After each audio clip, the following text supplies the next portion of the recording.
Hello बच्चों, कैसे हैं आप लोग? बढ़िया।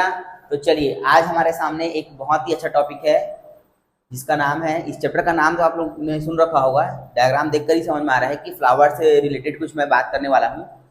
ये चैप्टर है आपका चैप्टर नंबर 1 एनसीईआरटी के अकॉर्डिंग, जिसमें कि हम जानेंगे रिप्रोडक्टिव सिस्टम इसमें प्लांट में। चैप्टर का नाम है reproduction in flowering plant. Flowering plant का मतलब ऐसे प्लांट जिनमें फ्लावर आता है ना, लाइक अपना मान के चलो एंजियोस्पर्म है ना।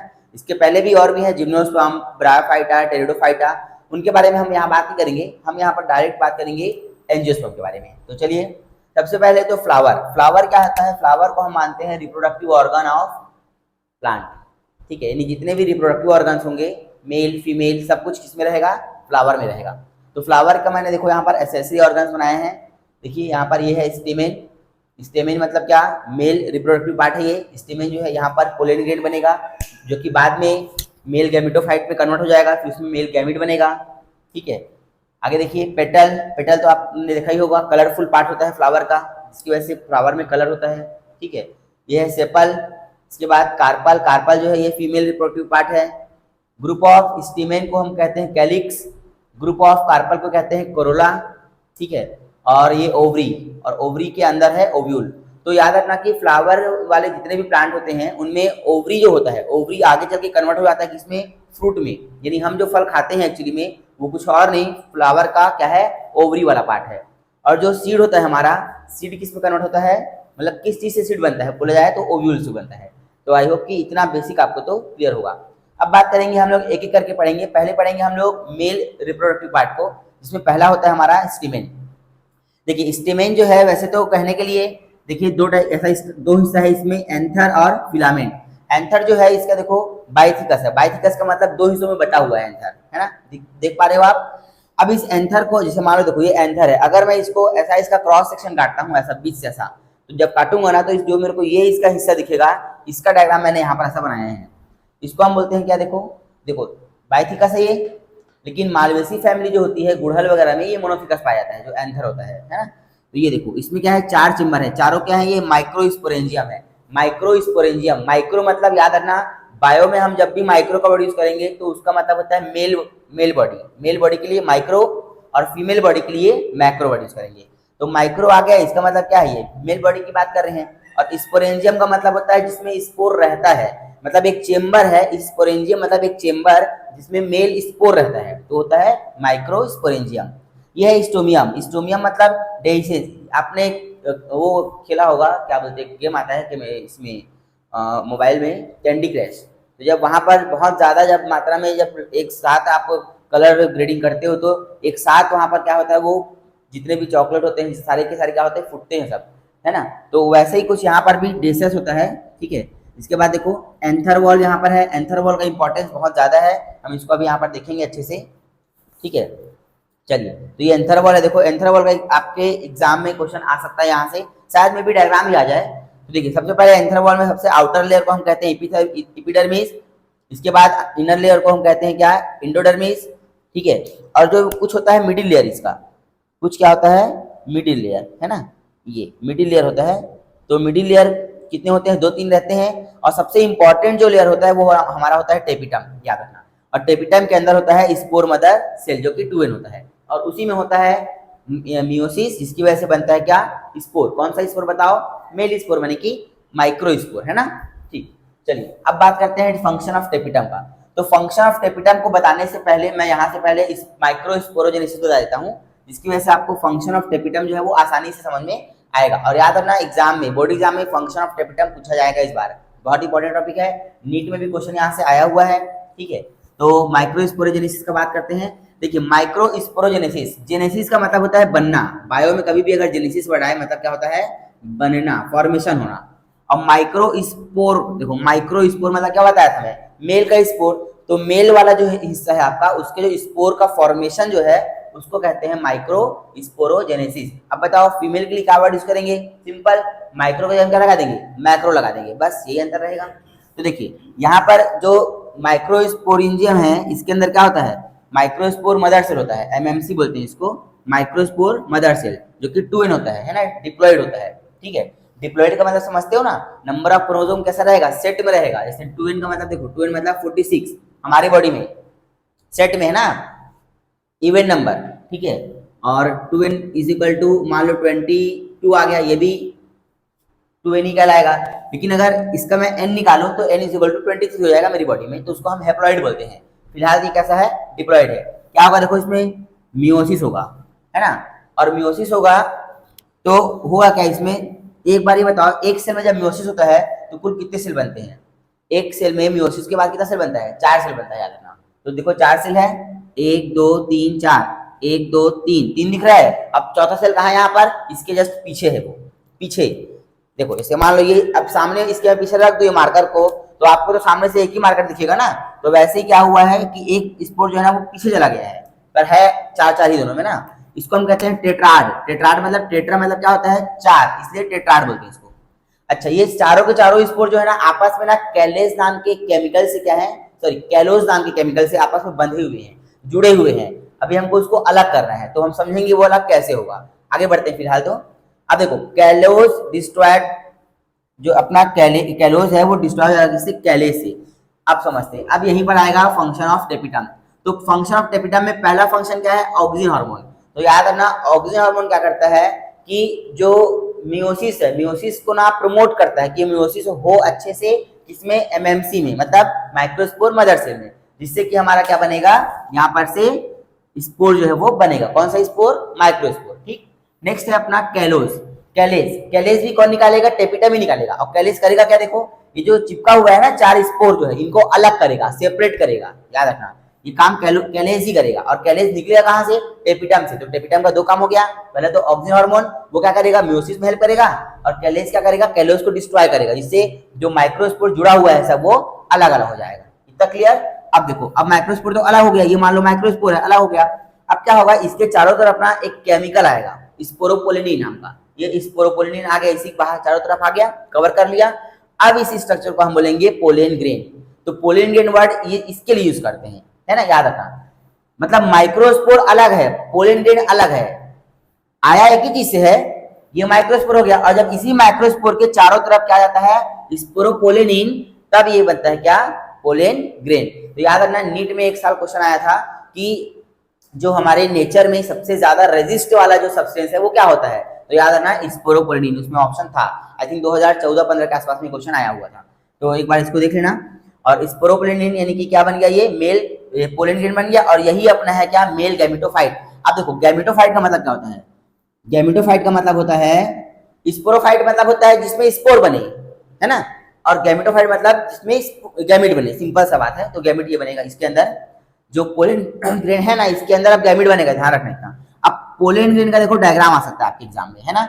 एक्साइन, इंटाइन और जर्मपोर। तो एक्साइन क्या होता है? आउटर लेयर, इंटाइन है इनर लेयर, जर्मपोर जो पोर होते हैं ना हल्का हल्का, उनको बोलते हैं हम क्या? जर्मपोर। इनके मतलब कंस्टिट्यूएंट आ सकते हैं कि किनसे मिलके बनते हैं। तो एक्साइन बनेगा आपका स्पोरोपोलिनिन से, याद रखना अच्छे से इसको, ठीक है। इंटाइन बनेगा आपका पेक्टिन और सेलुलोज से, और जर्मपोर तो जर्मपोर ही है, ठीक है। तो याद रखना, क्योंकि ये स्पोरोपोलिनिन से बनता है इसलिए हम इसको स्टोर करते हैं, प्रिजर्व कर सकते हैं किसको? पोलेन ग्रेन को, ठीक। आगे बढ़ते हैं, नेक्स्ट देखते हो 60% जो एंजियोस्पर्म होता है इसमें जो पॉलिनेशन होता है वो होता है 2 सेलुलर फेज में।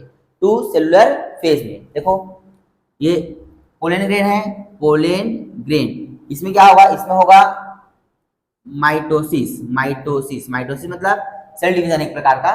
तो इससे एक सेल बनेगा यहाँ पर, इसको हम क्या बनेंगे? देखो अंदर का सेल जो है ना इसको कहते हैं सोमैटिक सेल, ये सोमैटिक सेल है। और ये वाला जो सेल है इसको क्या बोलते हैं? जर्म सेल, याद रखना। तो ये जर्म सेल इससे अलग हो गया, तो 2 सेल बन गया देखो, ठीक। 2 सेलुलर स्टेज, पोलिनेशन, इसी टाइम पे होता है पोलिनेशन। 60% एंजियोस्पर्म में, याद रखना।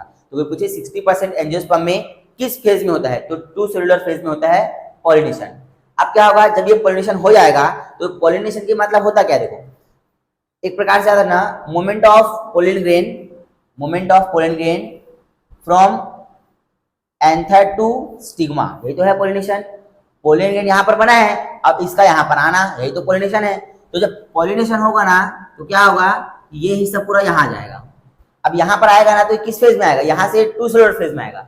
और 2 सेलुलर फेज आने के बाद यहाँ पर, अब इसके बाद यहाँ आने के बाद, मतलब कि यहाँ पर आने के बाद यानी स्टिग्मा में आने के बाद, अब ये जो है आगे का अपना कहानी ऐसे करेगा। मतलब क्या, यहाँ से बनेगा पोलन ट्यूब। कारण क्या, देखो जो अपना जिम्नोस्पर्म प्लांट होता है ना, उसमें जो ओव्यूल होता है, एक्चुअली में देखो जो इस पोलन ट्यूब को जाना कहाँ है, या जो ये जर्म सेल है इनको जाना कहाँ है, इनको जाना है फीमेल के क्या बोलते हैं, एग सेल के पास। अब एग सेल तो काफी अंदर है, देखो इतना अंदर है वो, तो अब यहाँ से डायरेक्ट नहीं जा सकता ना वो, तो इसलिए ट्यूब के माध्यम जाता है। ठीक है, याद रखना। तो यहाँ से देखो माइटोसिस हुआ जर्म सेल में, फिर से 2 सेल बन गया यहाँ पर, 1 और 2, देखो। तो फाइनली यहाँ पर देखो ऊपर का ये सोमैटिक सेल है, या उसी को हम कहते हैं वेजिटेटिव सेल, और 2 जर्म सेल है। तो ये मेच्योर मेल गैमेटोफाइट का डायग्राम है, ये भी एग्जाम में आ सकता है। अब देखो कोई पूछे कि मेच्योर मेल गैमेटोफाइट में क्या स्ट्रक्चर है, क्या स्थिति क्या है उसकी, तो 3 सेलुलर और 3 न्यूक्लियोलर फेज होता है, कभी भी याद रखना, मेच्योर में, है ना। ऐसे ही हम पढ़ेंगे अभी फीमेल के लिए, उसका कहानी अलग है। फिर हम बात करेंगे डबल फर्टिलाइजेशन का, और भी कुछ कुछ टर्म्स। ठीक है, तो फटाफट इतने को पहले नोट करें, फिर हम आगे बढ़ते हैं। तो चलिए बच्चों, नेक्स्ट टॉपिक हम बात करेंगे अब कार्पल के बारे में। मेल पार्ट हमने देख लिया, अब हम बात करेंगे फीमेल पार्ट का। निकी जो फ्लावर होता है हमारा, फ्लावर में जो फीमेल वाले जो हिस्से होते हैं वो कौन कौन से होते हैं और वो कैसे काम करते हैं। ठीक है, तो बेसिकली जो अपना फ्लावर है उसमें 3 पार्ट होगा, किसका, फीमेल का, स्टिग्मा, स्टाइल और ओवरी। आप देख पा रहे हो डायग्राम में, स्टिग्मा, स्टाइल और ओवरी, और ये लास्ट अंदर में है ओव्यूल। ठीक है, तो चलिए जो अपना ये देखो हमने यहाँ पर बनाया है एक डायग्राम, किसका, ओवरी का। ठीक है, या कहो ओव्यूल का मान के चलो, ये ओव्यूल का डायग्राम है। ओव्यूल में देखो क्या क्या पार्ट्स हैं, चला जा यहाँ पर इंटेगुमेंट, ये देखो ये 2 लेयर, माइक्रोपोलर अंदर में, 1 माइक्रोस्पोर मदर सेल। यहाँ पर याद आना, ये इंपॉर्टेंट चीज है कि माइक्रोस्पोर मदर सेल यहाँ रहेगा, वहां पर माइक्रोस्पोर था, माइक्रो MI, यहाँ पर MA माइक्रो, है ना। ये माइक्रोपाइल, ये हाइलम और ये फनिकल। ठीक, अब क्या होगा कि सबसे पहले ना ये होता है कि यहाँ पर जो माइक्रोस्पोर मदर सेल है ये एक्टिवेट होता है, और माइक्रोस्पोर मदर सेल में क्या होता है, म्यूसिस होता है, म्यूसिस, ये 2N है ना, तो म्यूसिस हो सकता है, म्यूसिस होगा। और एक बार जब माइक्रोस्पोर, याद रखना मैक्रोस्पोर ना, MMC मतलब मैक्रो, वहां भी MMC ही था बट वो माइक्रो था। मैक्रोस्पोर मदर सेल में जब यहाँ पर क्या होगा, म्यूसिस होगा, तो इससे 4 क्या बनेंगे, स्पोर बनेंगे। कौन से स्पोर, मैक्रोस्पोर। अब ये 4 में से 3 मैक्रोस्पोर जो है वो क्या हो जाएंगे, डिस्ट्रॉय हो जाएंगे, है ना। और एक बचेगा एक्टिव स्पोर, इसको हम कहेंगे एक्टिव स्पोर, ये एक्टिव स्पोर बचा, और यही आगे का काम करेगा किसका, फीमेल गैमेटोफाइट का, जिससे क्या बनेगा, एम्ब्रियो सेक बनेगा। क्लियर यहाँ तक। अब देखो ये जो एम्ब्रियो सेक जो बना है अपना, ये आगे क्या होगा, अकेला ऐसा नहीं रहेगा, अब इसमें कंटिन्यू डिवीजन होगा। तो इसमें पहले होगा माइटोसिस, एक्टिव माइक्रोस्पोर में क्या होगा, ये वाला जो है ना एक्टिव, इसमें होगा माइटोसिस, 1 से 2 न्यूक्लियस, 2 से 4 न्यूक्लियस, अगेन माइटोसिस, 8 न्यूक्लियस। अब 8 में से ना 2 न्यूक्लियस सेंटर में आएंगे, और 3 न्यूक्लियस कहाँ जाएंगे, ऊपर ऊपर, इसके ऊपर और नीचे चले जाएंगे।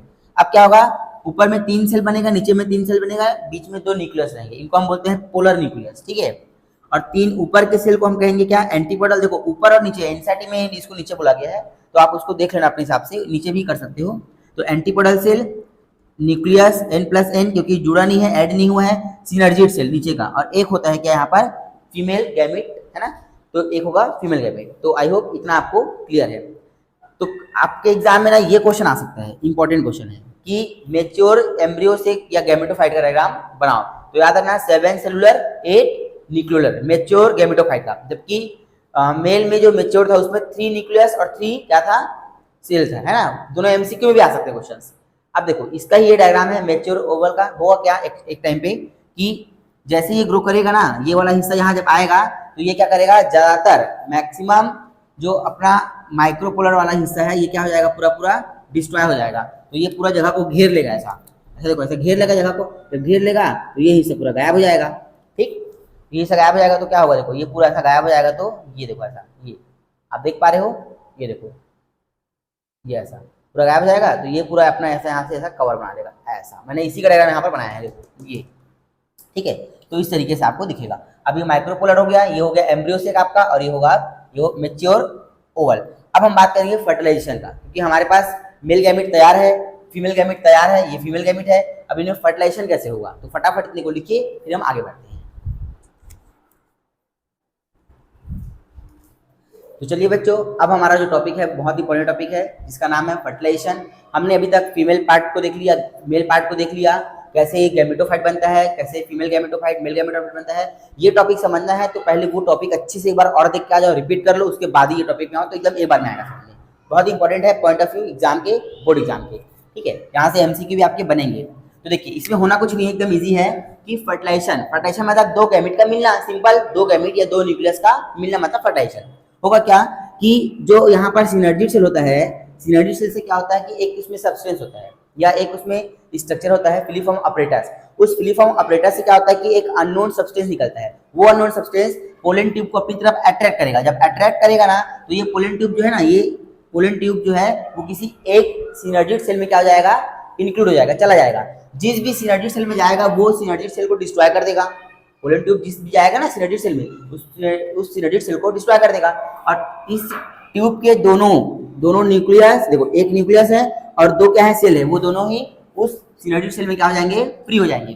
फ्री होने के बाद क्या होगा कि इसका जो न्यूक्लियस है वो एक न्यूक्लियस क्या करेगा, देखो यहाँ पर याद करो, बताया था आपको, यहाँ पर दो पोलर न्यूक्लियस होते हैं, है ना, पोलर न्यूक्लियस। तो इसका एक न्यूक्लियस जो है ना वो जाएगा पोलर न्यूक्लियस के पास, और एक न्यूक्लियस जो जाएगा, देखो ये जो एक न्यूक्लियस गया ना पोलर न्यूक्लियस के पास, इसको हम कहते हैं ट्रिपल फ्यूजन। क्या बोलते हैं इसको, ट्रिपल फ्यूजन। ध्यान रखना इस चीज को ना, आता है एग्जाम में, ट्रिपल फ्यूजन।